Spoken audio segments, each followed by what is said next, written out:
Hello and welcome. This is Raj Sabha TV. You're watching Breakfast News. I am Rajat Kane and here are the top headlines of the day.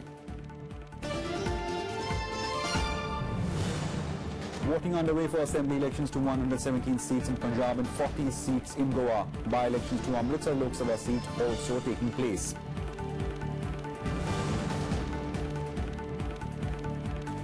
Economic blockade in Manipur likely to end soon. Centre says substantial progress made during talks with Manipur government and United Naga Council.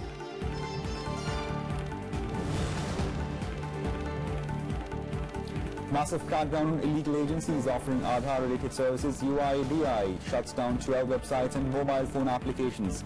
Action against 26 more initiated.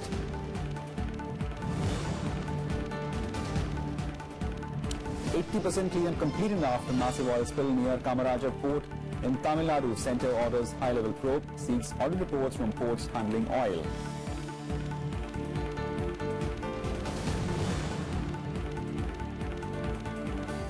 And US slaps further sanctions on Iran following recent ballistic missile test. Trump alleges Tehran is playing with fire. Iran says there will be a reciprocal action.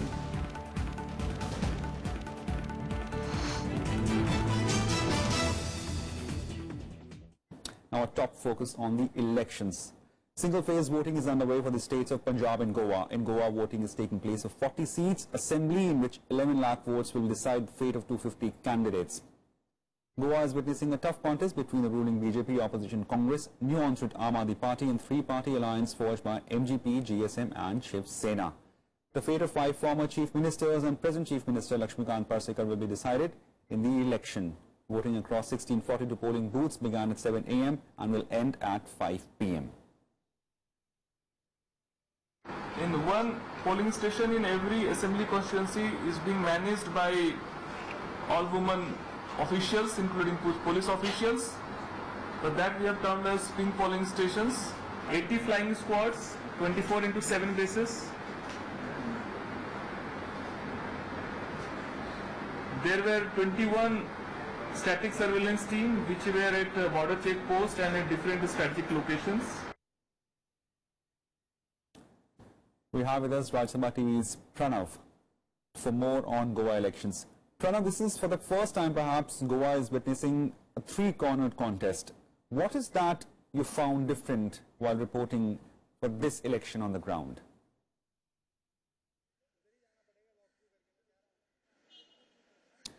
While we have, we'll get back to Pranav more in some time. It seems there is some problem with the connectivity. Now, this is for the first time that Goa will be witnessing a three-cornered contest. Essentially, it has been fight between the Congress and the BJP. BJP has been in alliance with regional group of Maharashtra Gomantak Party. This time around, the contest has gone interesting after entry of Aam Aadmi Party. Remember, Aam Aadmi Party surprised everybody in 2013, just 1 year after its formation, by winning Delhi, unseating Congress Party, which was having a stint of 3 terms. So now it has to be seen how Aam Aadmi Party will perform in these polls. Besides the regular parties which has been traditional rivals in the state, Congress and the BJP. Now, it will be interesting to see how Centre plays here, especially there are reports that if BJP wins this election, whether the sitting Defence Minister Manohar Parrikar would have another stint in Goa. Now for more we have Pranav with us. Pranav, this is for the first time Goa is witnessing a three-cornered contest. How different is the situation you see on ground?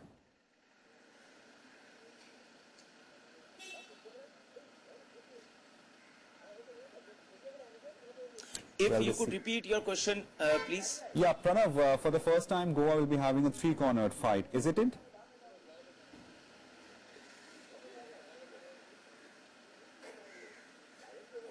Yeah, this is a very interesting election this time in Goa because Goa has seen a direct contest between Congress and BJP earlier, but first time Goa is witnessing a multi-cornered fight. We know that Aam Aadmi Party is also contesting election this time, and there are other small regional parties also. So this is going to be very interesting, and this may lead to an unexpected result also in Goa. Let me just show you some visuals of one polling station. You can see behind me that voters since morning have started coming out from their houses, and they have started reaching to polling centers. This polling center is very, very important because this Panji is the home turf of Defence Minister Manohar Parrikar. Though he is not contesting election, but we all know that he is the biggest face of BJP this time, and there are possibilities if BJP comes in power, he could become Chief Minister of Goa again. But this is not going to be very easy for BJP this time, because BJP is certainly facing anti-incumbency factor also that may go against BJP. As far as Congress is concerned, Congress is very optimistic that they'll be coming in power again. So we can say that this is a multi-cornered fight. MGP is also there. It's a small regional party, but it is very significant in Goa's politics. So we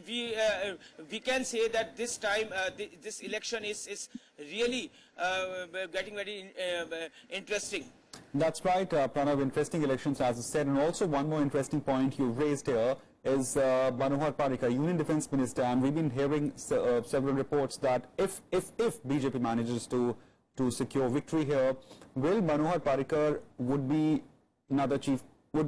next Chief Minister of Goa? Is that what sense you're getting from speaking to the BJP or general public here?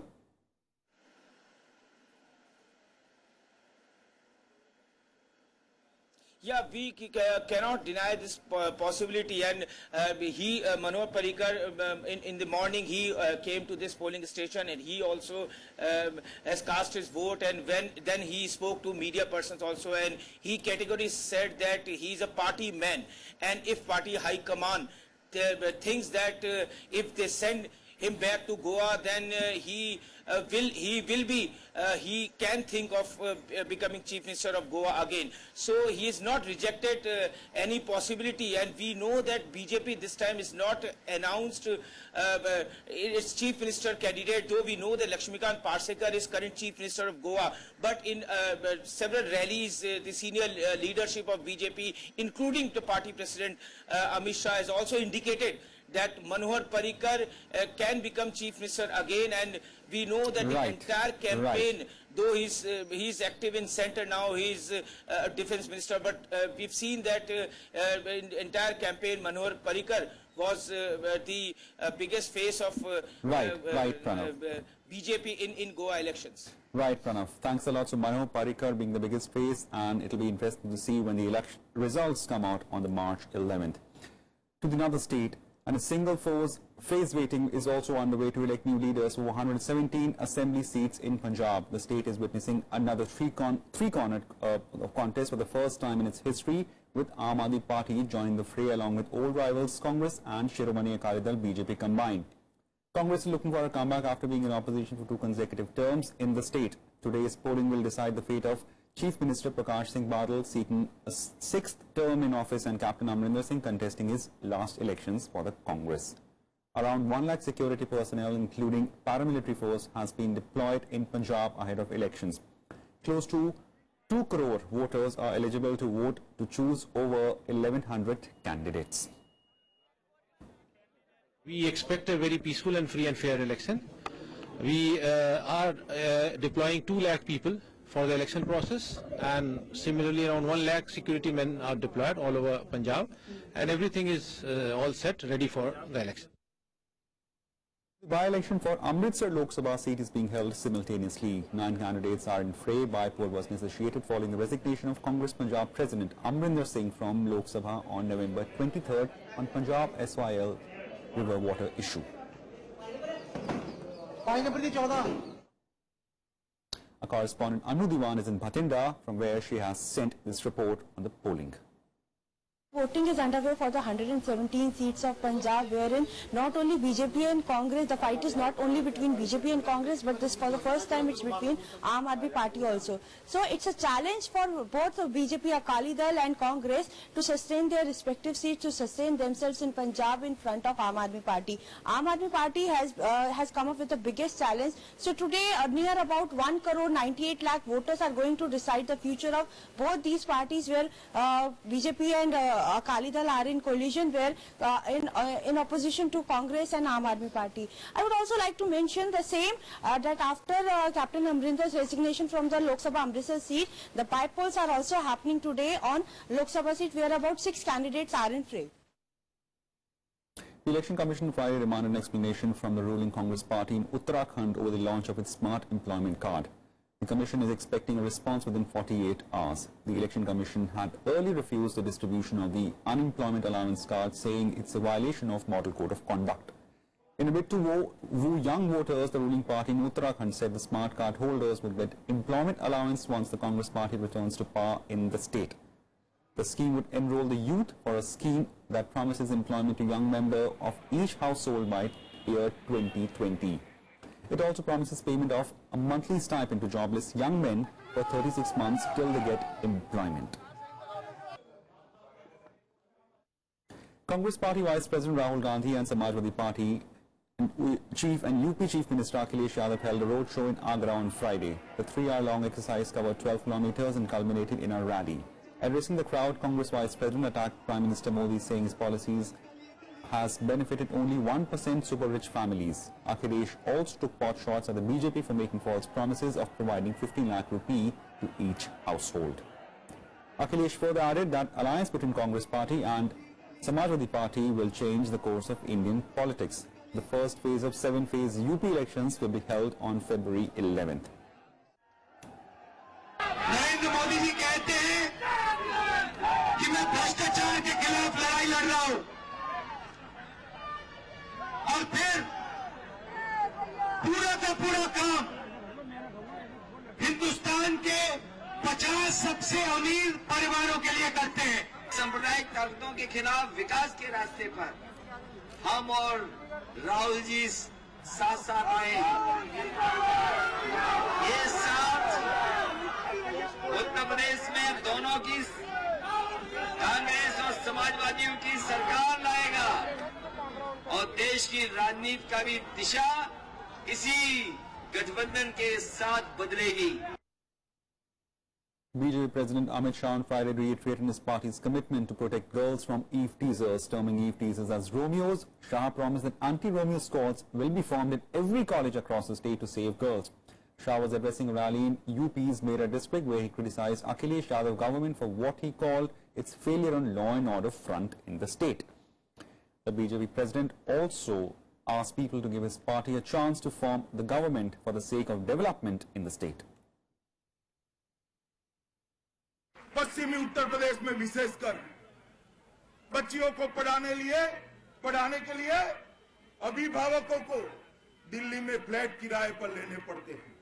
हमने तय किया है कि हर college पर anti Romeo code बनाया जाएगा, जो हमारी बच्चियों की सुरक्षा के लिए काम करेगा। Bahujan Samajwadi Party Mayawati on Friday warned Muslim community once again that any split in the votes will benefit the BJP. Speaking at the rally in Muzaffarnagar, the BSP Supremo said if elected to power, the party will not let communal riots take place in the state. Mayawati alleged that the BJP government at centre was implementing the agenda of RSS. She said communal forces were getting stronger and using bogey of Gauraksha, Love Jihad, Desh Bhakti to harass people. The BSP Supremo also addressed a rally in Etah district.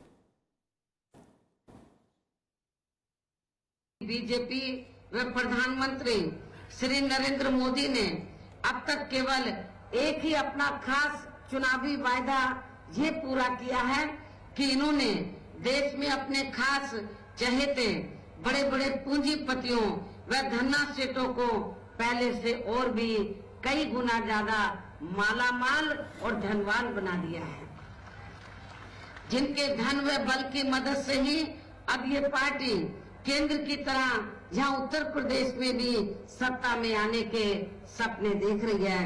जिसे आप लोगों को कतई भी पूरा नहीं होने देना है। The Congress on Friday announced names of candidates for all the 60 seats for Manipur Assembly elections. Manipur Chief Minister Okram Ibobi Singh will contest from Thubal Assembly seats, which he currently represents. Ibobi Singh's 29-year-old son Suraj Kumar Okram will be making his debut from Khangabok. He will be contesting in place of his mother, who represented the district for 2 consecutive terms. Election in the state will be held in 2 phases on March 4th and March 8th, while counting will take place on the March 11th.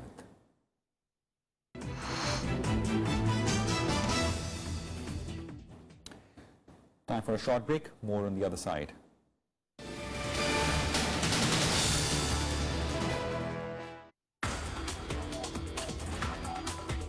We produces almost 25% of the world pulses in India.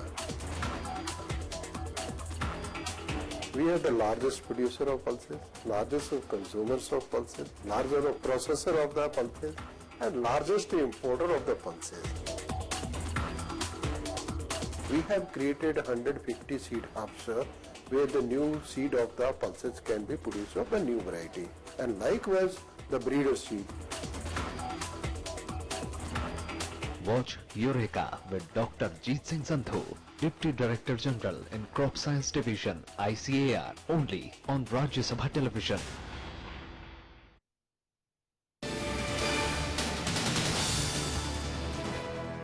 Welcome back. The Specified Banknote Cessation of Liabilities Bill 2017 was introduced in Lok Sabha on Friday. The bill seeks to replace the ordinance on demonetization promulgated by the government in December 2016. Union Finance Minister Arun Jaitley introduced the bill that was opposed by Trinamool Congress. Now introduce the bill. Finance Minister Arun Jaitley on Friday introduced a bill on demonetization in the Lok Sabha to formally make the banning of 500 and 1000 rupee notes a law. The introduction of the bill witnessed sharp verbal exchanges between Jaitley and TMC's Saugata Roy. The Finance Minister cited rules to question Roy's intervention. Kindly read 72.1 and 72.2. No, let me know. Let me just raise the objection on your right to speak and what's the nature of an objection. आप भी तो कुछ उसमें उठाते हो. Please speak. Yes. 72 says, Yes. if a motion for leave to introduce a bill is opposed, the speaker, if it thinks fit, after permitting brief statement from the member who opposes the motion and the member who moved the motion may without further debate put the question. Yes. Provided where the motion is opposed on the ground that the bill initiates a legislation outside the legislative competence of the House, the Speaker may permit a full discussion. Now his objection is, it's not a good bill. That's not legislative competence. But the Trinamool MP did not back down and cited other rules to challenge the minister. He questioned the legality of the bill, saying the decision of demonetization itself was illegal. Because the basic statement by the Prime Minister, without any notification, on the 8th of November, announcing demonetization was illegal. No reference was made to the Parliament. And again, Madam, you see subsection 1 of section 34 of the Reserve Bank of India Act 1934. On the liability, the Reserve Bank writes on the note, I promise to pay the bearer the sum of ₹1,000 or ₹500. Now, the notification for demonetization should not have been given by the government, rather by the Reserve Bank of India. The Finance Minister dismissed this claim as well, saying the government followed all rules. That because the 8th November notification was not under section 1, let me correct him, he's wrong on that also. The 8th November notification by which high denomination currency ceases to be a legal tender was under section 26(2), which the Reserve Bank of India Act, the Reserve Bank is competent to pass that order. And therefore, he stands corrected on the second ground also. I think it will add to his long parliamentary experience that he is now getting to learn. 100 rupees. After boycotting proceedings for 2 days, the Trinamool Congress has been trying to corner the government on the issue of demonetization. However, the government looks prepared to counter all attacks. Shyam Sundar's report for Rajya Sabha TV. The over 3-month-old long blockade in Manipur is likely to end soon, with the Union Home Ministry saying substantial progress has been made in talks held with both Manipur government and a Nagas group spearheading agitation in the pole-bound state. The Union Home Ministry said an agreement has been reached between the agitating United Naga Council group and the state government. The talks reportedly continued for over 5 hours, with a few points needed further discussion. The next tripartite meeting is expected to be held on February 7th. Normal life in Manipur has been severely affected, with National Highway 2 being blocked since November 1st, 2016 by the UNC cadres. The council is protesting against the creation of 7 new districts in the state. Now, no report of violence was reported from Nagaland on Friday, even though situation remained tense in parts of the state following violent protests on Thursday. Prohibitory orders continue as Nagaland Tribe Actions Committee said bummed against movement of government vehicles and functioning of government offices will continue. Violence started since January 31st in protest against the ongoing elections to urban local body with 33% reservation for women. 2 persons were killed in police firing on February 1st at Dimapur. The Supreme Court Collegium has cleared the names of 5 sitting High Court judges for the elevations to the Apex Court. The names include 4 Chief Justices. PTI's quoting sources are saying that those recommended by the Collegium, headed by Chief Justice J.S. Khehar, are Madras High Court Chief Justice Sanjay Kishan Kaul, Rajasthan High Court Chief Justice Naveen Sinha, Kerala High Court Chief Justice Mohan Shantanagor, Chhattisgarh High Court Chief Justice Deepak Gupta, and Karnataka High Court Judge Justice S. Abdul Nazir. No women judge could make it to the list. At present, there is only 1 women judge, Justice R. Bhanumati, in the Apex Court, which is working with 23 judges out of the sanctioned strength of 31. Justice Bhanumati, who assumed office as Supreme Court judge on August 13, 2014, is 6th women judge in the Apex Court since independence.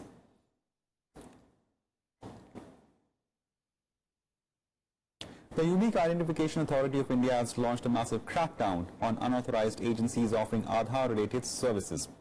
The UIDAI has shut down 12 websites and has many mobile applications for illegally offering the services and charging excessive money. The authority has further directed to close down another 26 such fraudulent and illegal websites and mobile applications.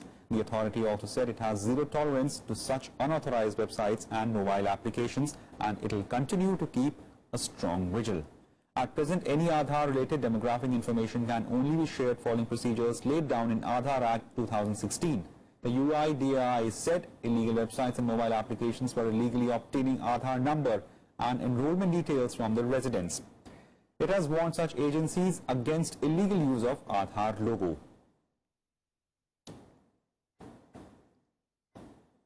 The CBSE on Friday has clarified that NEET UG 2017 exam for the admission to medical colleges across country will be considered as first out of 3 available attempts for all candidates.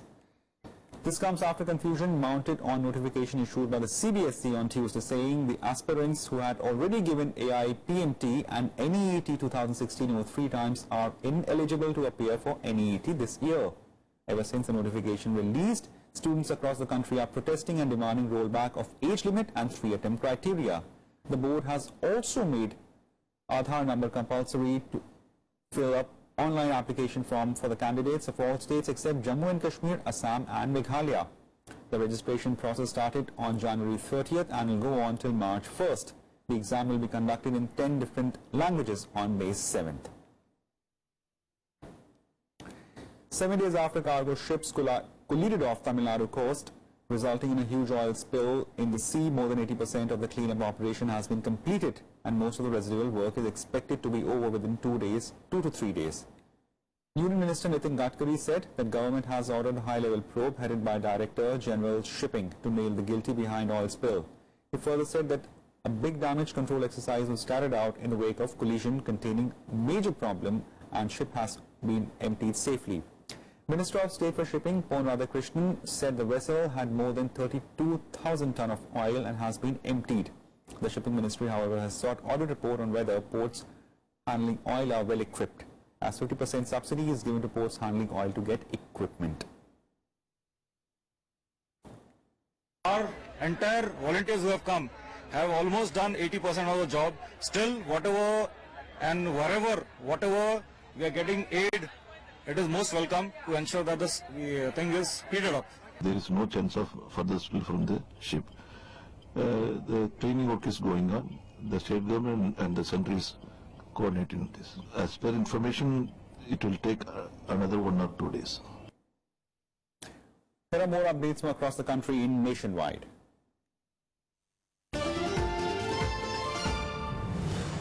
The Supreme Court has given time till Wednesday, February 8 to the prosecutor appearing for the CBI and Enforcement Directorate in the ASL Maxis deal involving Maran Brothers. The ED had moved Supreme Court against special court order discharging Maran Brothers and other accused. The Supreme Court had also had probing questions for the ED's attempt to restrain the special court from releasing attached properties of the accused.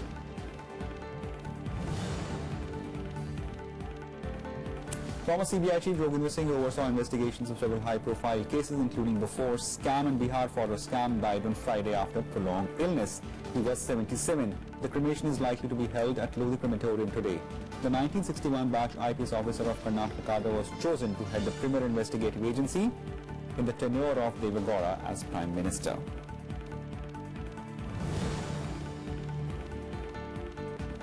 The BJP will contest 197 out of 227 member BMC, the elections of which are scheduled to be held on 21st Feb. Unlike the past, BMC posed the richest municipal body in the Asia. BJP is contesting this election without any tie-up with Shiv Sena. The party has left 32 seats for its allies. Earlier on 26 January, Uddhav Thackeray had announced that his party would contest the upcoming civic polls in the state all alone, putting rest to speculations about forging its ties with its ally, BJP. A medium region avalanche warning was issued on Friday for some avalanche-prone slopes of Jammu and Kashmir. Moderate to nearly heavy snowfall is expected during next 24 to 48 hours in Himalayan state. People have been advised not to move in avalanche-prone areas and clear snow deposits from the rooftops of the house to avoid damages.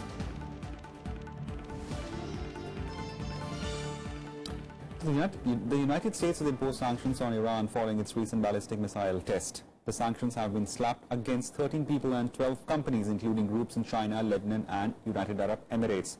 Earlier, the US had put Iran on notice for test firing a ballistic missile. Trump called Iran's move as a violation of UN Security Council 2231, which calls on Tehran not to test missiles capable of delivering a nuclear weapon. Iran has dismissed the warning as baseless and provocative. Following the sanctions, Donald Trump said Iran is playing with fire and that he would not be as kind as former President Barack Obama, who bailed Iran out from its economic crisis.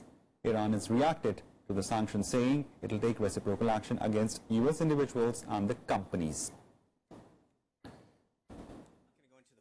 I think today's sanctions really represent a very, very strong stand against the actions that Iran has been taking, and make it very clear that the deal that they struck previously was not in the best interest of this country, and that President Trump is going to do everything he can to make sure that Iran has stayed in check. از یک پختگی در رفتار سیاسی امروز برخوردار هست، چه در مسائل منطقه‌ای چه در مسائل بین‌المللی. That's it for now. Keep watching Rajya Sabha TV.